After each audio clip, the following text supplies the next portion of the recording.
नमस्कार दोस्तों, मैं Indrajeet professional teacher and trainer आप सभी का स्वागत करता हूं आपके अपने YouTube channel trade Guru IG पर।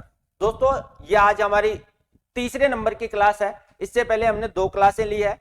उसमें मैंने आपको स्टॉक मार्केट में जो प्राइमरी मार्केट क्या होता है, सेकेंडरी मार्केट क्या होता है, स्टॉक मार्केट क्या होता है, ये सारी चीजें बताई।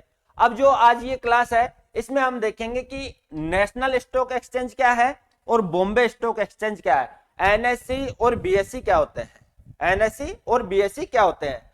तो देखिए, एनएससी एनएससी यानी national stock exchange, national stock exchange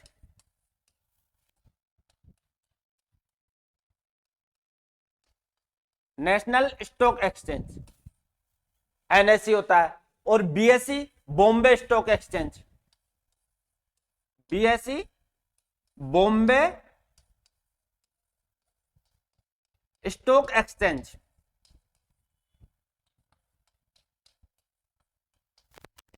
ये इनकी फुल फॉर्म है, ये इनकी फुल फॉर्म है, नेशनल स्टॉक एक्सचेंज और बॉम्बे स्टॉक एक्सचेंज।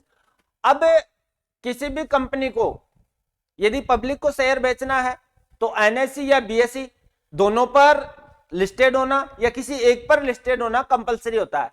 अब एनएससी पर यह मान के चलिए कि करीबन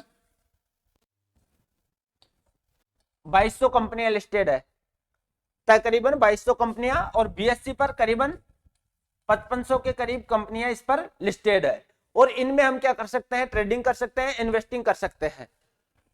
एनएससी नेशनल स्टॉक एक्सचेंज और बीएससी बॉम्बे स्टॉक एक्सचेंज, ये होते हैं। अब देखिए, अब हमें आखिर में एनएससी की तरफ रुख करना चाहिए या बीएससी की तरफ। अब आप यदि किसी कंपनी के शेयर, जो ये मिस्टर ए ने 100 शेयर बाय किए थे,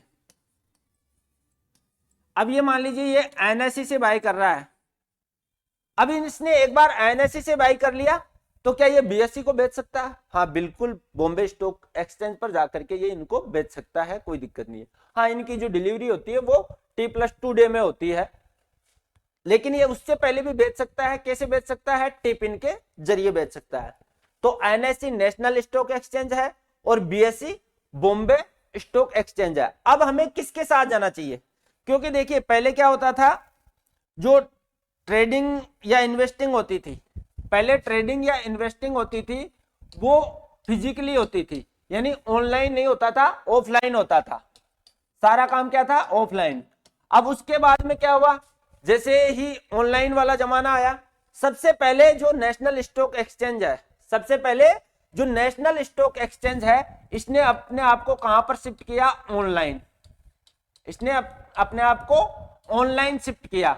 और ऑनलाइन शिफ्ट करने के कारण जो अधिकतर ट्रेडर है, ऑनलाइन शिफ्ट कर लेने के कारण जो ट्रेडर थे वो अधिकतर किसकी तरफ शिफ्ट हो गए? एनएससी की तरफ। अधिकतर ट्रेडर एनएससी की तरफ शिफ्ट हो गए, क्योंकि यहां पर पहले तो क्या था, ऑफलाइन करना पड़ता था किसी ब्रोकर के जरिए, जिसे आपने अरशद मेहता वाले जो सुना होगा, तो उस टाइम पर ऐसे होता था ऑफलाइन। फिर ऑनलाइन शिफ्ट हो गया तो ट्रेडर किसकी तरफ शिफ्ट हो गए? एनएससी की तरफ। अब हालांकि बीएससी भी अभी ऑनलाइन है, बीएससी भी अभी ऑनलाइन है, लेकिन पहले एनएससी हुआ, तो एनएससी के ऑनलाइन शिफ्ट होने के कारण अधिकतर ट्रेडर यहां पर शिफ्ट हो गए। और यहां पर बायर और सेलर, यहां पर बायर और सेलर दोनों आसानी से अवेलेबल हो जाते हैं। बायर और सेलर दोनों आसानी से अवेलेबल हो जाते हैं। अवेलेबल यहां पर भी हो जाते हैं, लेकिन जरूरी नहीं है। जैसे मान लीजिए आपने कोई कंपनी है, अभी आपने किसी कंपनी के शेयर खरीद लिए, मान लीजिए बजाज है, बजाज के शेयर अभी यहां पर चल रहे हैं, सपोज 6000 पर चल रहे हैं, और ये 6000 से हो गए 6020। अब आप इनको बेचना चाहते हो, और बेचना चाहते हो, बीएससी पर जाओगे, उस समय पर मान लीजिए आपके सामने यदि बायर अवेलेबल नहीं है तो ऑर्डर ट्रिगर नहीं होगा, और यहां पर बायर अवेलेबल है तो ऑर्डर ट्रिगर हो जाएगा। तो ये आसान काम होता है एनएससी पर, वहां पर तुरंत हमें बायर और सेलर अवेलेबल हो जाते हैं। इसलिए हमें जब भी ट्रेडिंग करेंगे हमेशा एनएससी वाली जो लिस्टेड कंपनियां हैं उन्हीं में करेंगे।